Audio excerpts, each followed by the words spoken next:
Lamps full understandings. Your sons and daughters will prophesy. Your old men will have dreams, and your young men will see visions.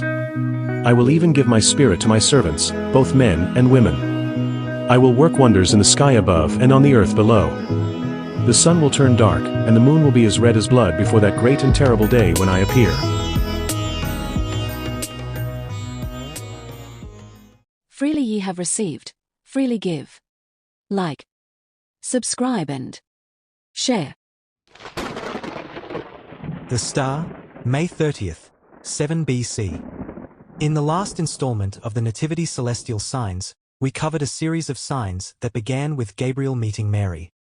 We now want to cover the star. For continuity, let's remind ourselves of what we've been through to get to the star point in time. By reading Numbers 24, Matthew 2, and Luke 1 will give you familiarity with all the points that are touched here. Overview. There is an overall picture of John conceived, developing for 6 months before Jesus is conceived, then 3-month overlap before John is born. Then, Jesus is born 6 months later. 6, 3, 6. Conception of John to birth of Jesus spans about 15 months. The narrative is new moon and full moon centric because all of God's feasts are situated that way, as the sacred and high holy days, which receive a doubling of sacrifices. The prophecies fall on appointed times which are all lunar-based, as the calendar God required the Levites to keep was lunar and periodically adjusted to coincide with the solar cycle. What will become interesting are the ways that God projects a 5-month period after Elizabeth conceives, and projects a 6-month period after John is born. God's visions through Balaam. The story begins when Balaam's narrative gives us the constellation sighting. He shall pour water out of his buckets, revealing the constellation Aquarius, where Jupiter must be to identify the starting date, new moon, Nisan 1, 8 BC, beginning of the religious New Year calendar. The players. There are 12 constellations of ancient descriptive origin that populate the ecliptic line in which all the planets travel on a very similar plane. Planets can appear to overlap each other as they pass each other by in our line of sight. In addition to these 12 constellations that all represent biblical characters, we have 2 additional constellations that are Ophiuchus Serpens, located just above Scorpius, and Aquila, which means eagle in Latin, located just above Capricornus, a unicorn-type mystical beast. Jupiter is like the hand of a clock. The hand is either on top of a clock number or in the signs it's on top of the constellation that the verse described. The verses do not specify Jupiter. However, in this celestial solar system, there are only 8 planets including Earth. Of all the planets, Jupiter is the largest by far and multicolored, therefore it represents Jesus or Jesus types, while Saturn is the second largest planet and it has pretty rings, giving it a more feminine look which represents women. In the Nativity story, Saturn is presented as Mary settled into Bethlehem, in the return of Jesus. Saturn is presented as the bride of Christ, who returns with Jesus and his procession through the East Gate. Course of Abia. We are given the story of the courses of Abia, where Gabriel meets with Zacharias, while he is serving his course. God is deliberately giving us the ability to make a computation. Naturally, we are being guided to use Nisan 1 as the beginning point upon which to calculate the courses of Abia. Nisan 1 is the only significant date that has a relationship to the priestly order that is in very close proximity after Jupiter enters Aquarius in 8 BC. But God doesn't make it too easy. It requires some investigation to come to an understanding of how the courses worked. We need to know that the priests would come in Sabbath evening, perform their weekly duties, and after Saturday morning their service ended. If it's not charted in this fashion, you will not have an accurate rendition of the dates in which Zacharias was serving that year. In the celestial sign investigation, we are always looking for new moon and full moon because God has accentuated the sacredness of all the new moons and full moons during his festival prescriptions. The first course week. We notice that the 2 solar eclipses of 8 BC both land on course of Abia weeks. The first one does not eclipse over Jerusalem, and when it does eclipse, it's a Saturday morning when Abia has already finished his course. Due to these 2 points, this Saturday morning date is disqualifying. Saturday morning does not account for Zacharias needing to finish his course before he can go home. The second course week. Zacharias' second course week includes a solar eclipse that lands on a Sunday night, his second evening of his course week. The people waited so long. The solar eclipse of Zacharias' second course week occurs almost 2 hours after sunset. The scriptures give us that Gabriel meets Zacharias at sunset, when he's lighting the incense. Then it says the people waited outside for much more time than is normal before Zacharias comes out.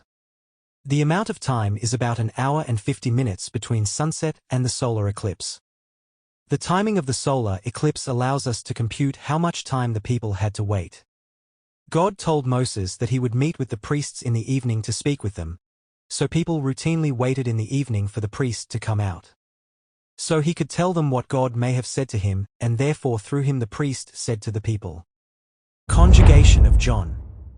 Zacharias now has to finish out his course, as it says, for about 7 days to be able to travel home the following Sunday. He travels for a couple of days, and then it takes about 7 days for his wife to conceive John. This basic estimation is within proximity to the 16 days that follows Gabriel's visit, in which we see a blood moon. Because this is a normal human process, the conjugation is represented as a blood moon, because it's an unclean action. The moon travels to its furthest extent as a full moon up to midnight and arrives at the left foot of the Castor Gemini figure in conjunction with the Messier 35 star cluster.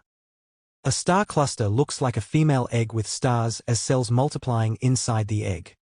There is an important understanding related to the signs appearing in the Gemini twins for another time.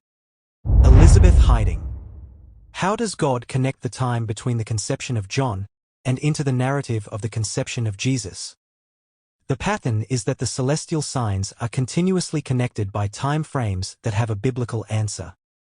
The time frames in the Bible are driving where and when to look for the next sign. We are conveniently given that Elizabeth wants to hide herself for 5 months, but we do not understand why 5 months, why that number. As we travel down the path of celestial signs after the conception of John, there's no solar or lunar eclipse from mid-November to mid-April. However, in mid-April exactly 5 lunar cycles brings us to the high holy day of the Feast of Unleavened Bread. This is when Elizabeth would finally reveal herself when she's in Jerusalem in the middle of a significant crowd of family and friends, especially those priests who were shaming her all her life. We find that it's not just the occurrence of a full moon or new moon. The celestial object and constellation background have correspondence with the character and description of the event being signed. On that day there was a lunar eclipse with a very slight small overshadowing, which is hard to notice, and the moon itself descends the Jerusalem horizon. The characteristic of the moon matches the theme of the story being signed. Gabriel visits Mary. We are given the time frame that Gabriel visits Mary, while it's inside Elizabeth's 6th month of pregnancy. We only need about 2 weeks to arrive at the solar eclipse in which Gabriel meets Mary, just like a solar eclipse is utilized when Gabriel meets Zacharias. Mary overshadowed by the Holy Spirit. Gabriel tells Mary that in due time, the power of the Holy Spirit will come and overshadow her. This overshadowing will occur for the purpose of initiating a biological process by which she will conceive a child. We find about 2 weeks after Gabriel visited with Mary, there is a lunar eclipse mid-May, which is about an 80% light gray darkening when the moon moves into the Earth's shadow, which is the definition of a lunar eclipse. In the scriptures we often like to say and speak of many Old Testament stories as being shadows of future manifestations or future iterations. So it's interesting that God presents his signs as Earth casting a shadow on the moon or the moon casting a shadow on the Earth to date stamp his prophetic appointed time events. Jesus conceived. About 2 weeks later, we see that Jupiter and Saturn come together, called a conjunction, to form what looks like one very large bright star. This occurrence is very rare because they will stay together for about 7 months and end in the delivery and birth of Jesus in Bethlehem 280 days later. They cross over each other a total of 3 times, all while the background stars remain looking stationary. Jupiter and Saturn, being planets, normally move across the sky, but in this case the background stars look stationary, making this conjunction of 2 planets appear as a star, fulfilling God's prophecy through Balaam. This has happened once before about 1800 years earlier. And it's only going to happen again 5 more times throughout the entire history of mankind for a total of 7 times. Only one of those 7 remains several hundred years into our future. At this time, only one of these occurrences, beginning May 29th, 7 BC can have any relation to the nativity story of Jesus. The only one that represents Jesus as he develops within his mother Mary's womb. We find a new moon and sun with the Messiah 35 star cluster situated in between, at the left foot of the Castor Gemini figure. Jesus is a twin. In Revelation, a celestial description is made of the Pollux figure of the Gemini twins as a son of man, Jesus, sitting on a cloud with a sharp sickle in his hand and a golden crown or star at his head.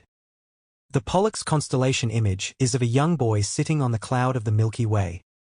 He is holding a sickle with an orange-hued star at his head that is used as a standard for measuring all other stars. It only stands to reason that the Castor image of the Gemini twins therefore represents Adam, just as the New Testament speaks of the first Adam and Jesus as the second Adam.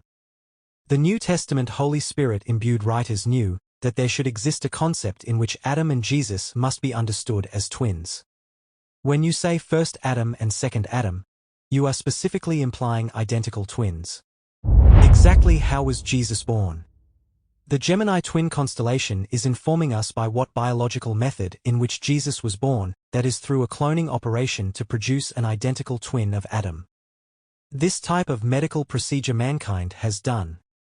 And it essentially requires that you take the nucleus out of a preserved cell of Adam and replace it with the nucleus of the cell that comprises the egg of Mary. We are given that Adam underwent a medical operation that entailed removing some of his genetic material in order to create Eve. We are given that Mary also, without her knowledge at a time, she is likely sleeping, undergoes an operation termed being overshadowed by the power of the Holy Spirit. Even though this concept is not overtly spelled out in the written Gospel, we are often given throughout the Gospel that one passage contains additional details that fill out the story also presented in a separate passage. Likewise, the celestial sign fills the gap of information, as it were, that you do not find explicitly described in the Bible. There are many details within the celestial signs that fill the gap of understanding that we need in order to properly have a more full or complete message of God.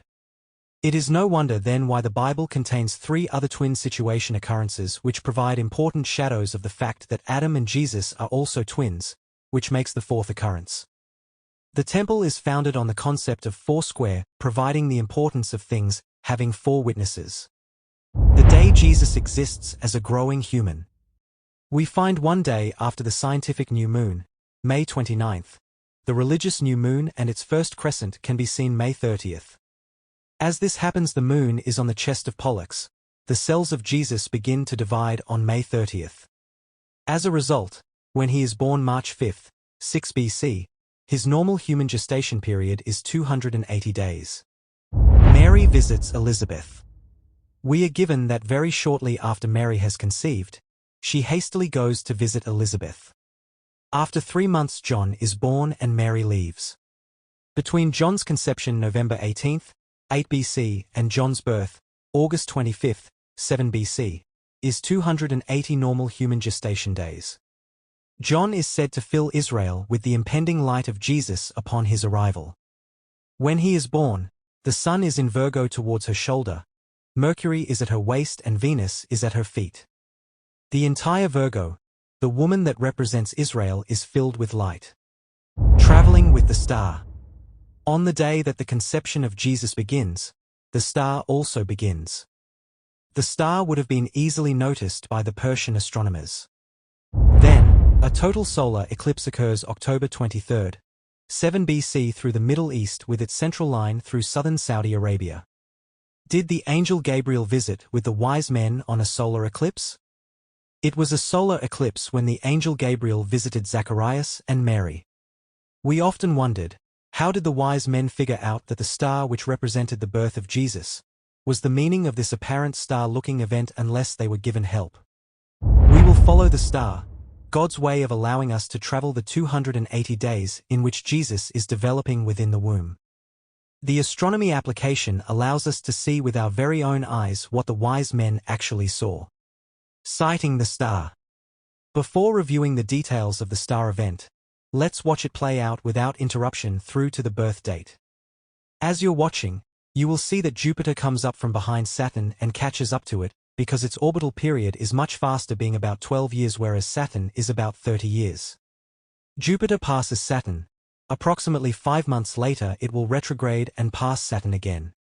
As an aid, we have focused and fixed a star in the distant background so you can notice Jupiter and Saturn remaining in the same locality against the background celestial heavens. They're not migrating rapidly across the stars the way planets normally do. Early December, about 2 months later, they will conjunct for the third time.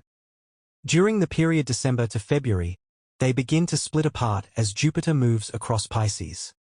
Pisces, the two fish, is mentioned in the book of Numbers when God says, "His seed shall be in many waters." Suddenly Mars and asteroid Juno come into play, as they swoop into conjunction with Saturn. The date is February 21st, 6 BC, and Mary has 12 days remaining as she arrives and settles at Bethlehem. And finally, Mars, Juno and Jupiter conjunct 12 days later. Jesus is born. The asteroid Juno represents the seed, as it says in Numbers 24, "His seed shall be in many waters." Mars, of course, represents the unclean and painful process of giving birth.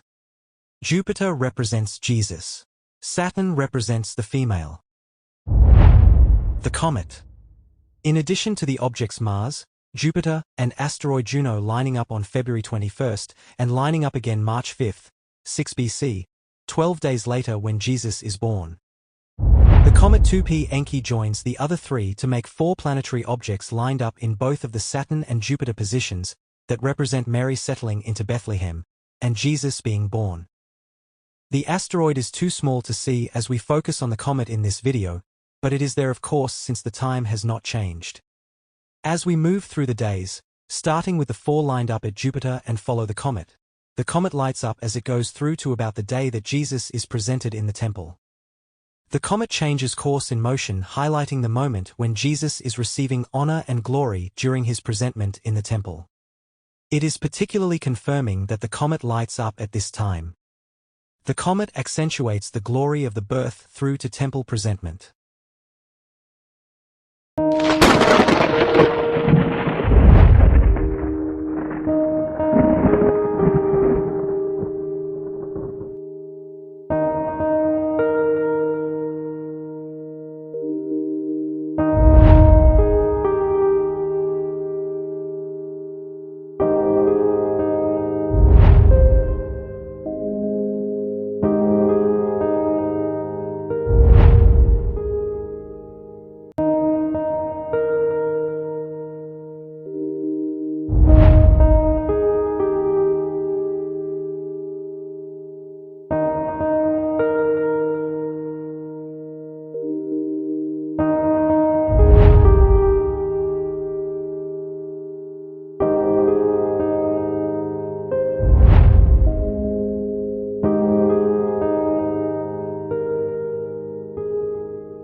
When Jesus was born March 5th, 6 BC, 8 planetary elements aligned and synchronized with the text. 1. Jupiter, the hand of the celestial clock which reads 12 when all the hands are aligned, representing Jesus and known as the king planet, came into alignment with 2. Mars, representing the pain and uncleanness of birthing. 3.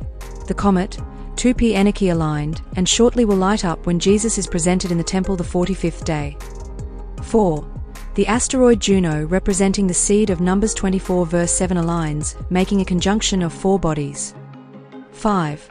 The date is a full moon in Virgo, representing Israel, which receives the light of the world born unto her, and the shepherds are the first to be invited to lay eyes on the young child. The shepherds have the moonlight to see their way from the fields at night.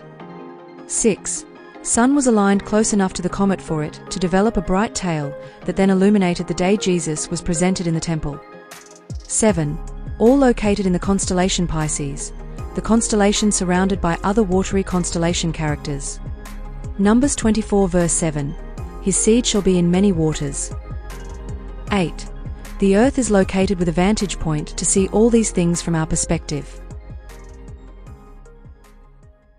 In our next video, as we continue the nativity narrative to his circumcision, his first missed Passover, his presentment in the temple, the obedience he receives as he is in the temple, leading to the celestial sign that occurs at that same time, which looks just like Joseph's dream in which he receives obedience. Then, to the children of Bethlehem being killed, the wise men showing up on Herod's doorstep, the death of Herod, and through to the Passover, 2 weeks after Herod dies. Upon that second missed Passover allows Jesus and his parents to come out of Egypt and head back to Nazareth, where all the sons of David went to live, as it were, to hide from those who try to kill off the line of David. Lamp's full understandings. Please like, subscribe and share.